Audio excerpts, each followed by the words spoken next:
Hey guys, welcome to Operation Crypto.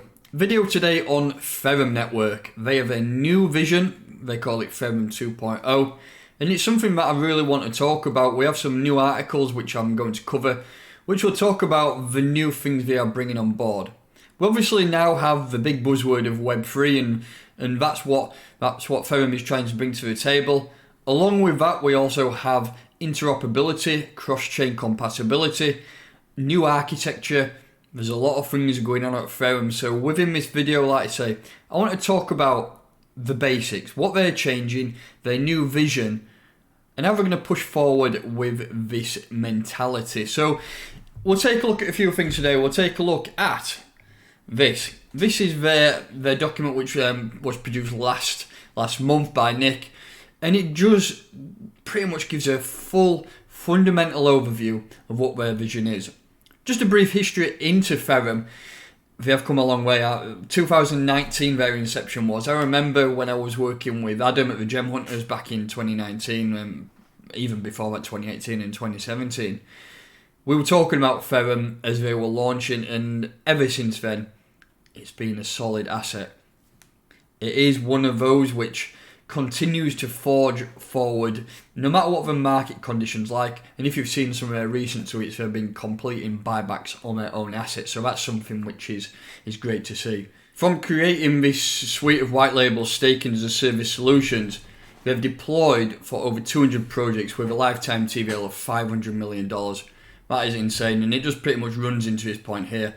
Because of the revenue generated from these projects and services, unlike most projects in Web3, FRM does not have to sell FRMX. In fact, we continue to buy back tokens, which I did cover there. So, like I say, you don't see many projects that are continuing to do buybacks on asset, like I say, no matter what the market conditions are like. So, I talked at the beginning about interoperability, and this is one of the key features here. So, due to the solid foundation we have built for ourselves, we can now focus on a far more ambitious and impactful undertaking, Interoperability 2.0.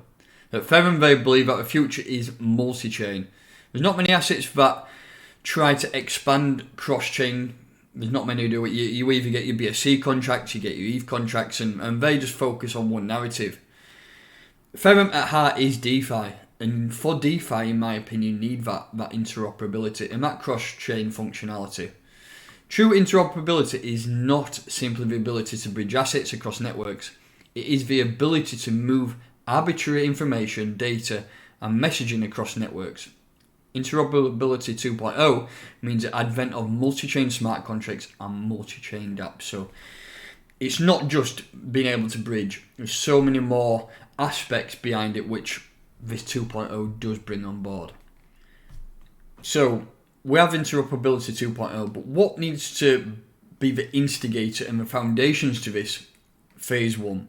This is where the FRM cross-chain token bridge came into fruition. It started off by this some time ago, and it was basically in response to over $2 billion worth of hacks, basically, money that has been siphoned through these interoperability protocols.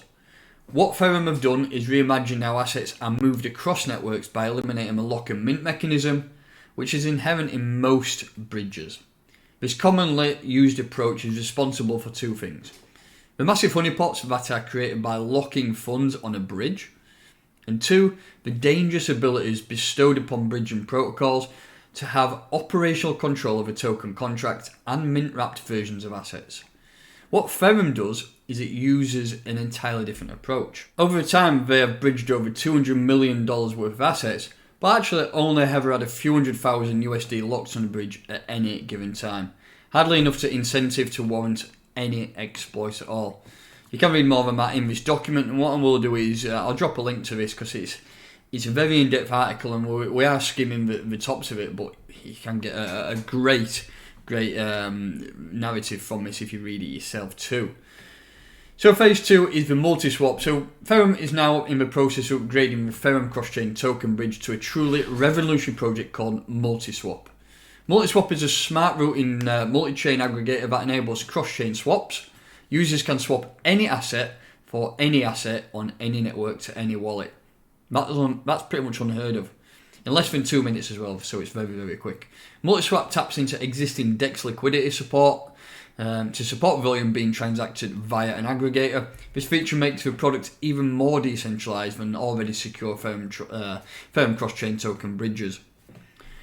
I'm not going to read into the reasons why, because we all do know those reasons why. There's so many barriers to entry. I mean, if you want to buy an ETH token, you have to go for Uniswap. If you want to buy a BSC, you have to go PancakeSwap. There's no real main, other than centralized exchanges, there's nothing in the DEX world that offers that opportunity, and Multiswap will offer that opportunity to do it all under one umbrella.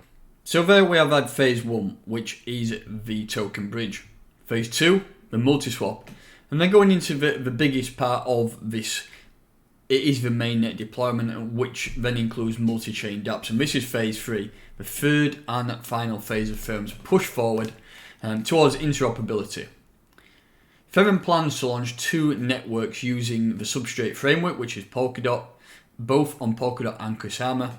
The FERRUM X network will serve as a parachain on Kusama Relay Chain, and Canary Network to the FERRUM network, which will be built as a parachain on Polkadot Relay Chain.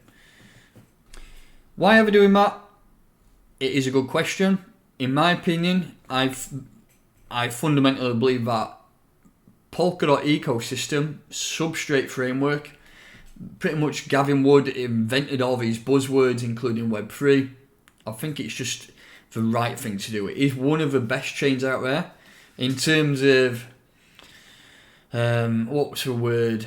Price action wise, probably not being the most favourable, but in my opinion, it probably is the best network out there, and especially for people wanting to build on it and having those parachain slots there for the ecosystem development. Assets like FERRUM can really utilise that, and I think it's massive.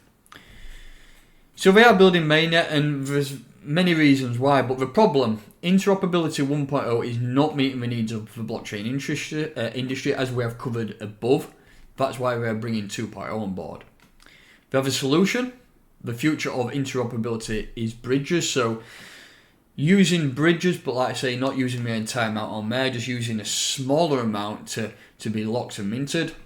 And then Quantum Portal. Quantum Portal is related to smart contracts with programmable interfaces, which maintain the state of value and information across bridges. Its powerful technology enables the build once, deploy everywhere functionality throughout our networks and connected chains. There's a lot of people talking about this, and a lot of people worried about quantum computing, which could have some adverse effects, but I mean, why have adverse effects when you can harness that power once it comes on board? More things including volume throughout these multi-chain rollups. We have value-constrained multi-chain rollups. We have multi-chain validated staking. There's so much technology, which I mentioned the word at the beginning, architecture. They've got some architecture here, which is, it blows my mind how much is going on here. All these 3 phases coming together is what you expect from a DeFi project. You need all these certain pieces of technology combined, which are interoperable, and like I say, with those bridges all together to create something what we are creating. And I feel like it's massively running under the radar at the minute, and that's why I wanted to talk to you about this document. Like I say, we're not going to go through it all today because there's a hell of a lot. We'll talk about Crucible in another video coming up soon, probably in the next couple of weeks. I'm going to do a separate video on the Crucible and we'll talk exactly what that is. But yeah, this document is packed full of information. And I really recommend that you do give it some food for thought, read through every point. If you've got any questions, fire in the comments below, or join the FERRUM Discord, packed full of help there. The team are always there to answer any questions. Lots going on in the Discord. I'll drop the link in this description below. So that's it. That's my rundown of this recent article with FERRUM talking about their new architecture, their new vision, FERRUM 2.0. Bringing Polkadot and Substrate on board is one of the key factors for me, and it's something that I'm really excited to see grow over time. So that's it. That's my thoughts today. If you're new to this channel, please make sure that you are subscribed. Hit that like button, and I'll catch you next time.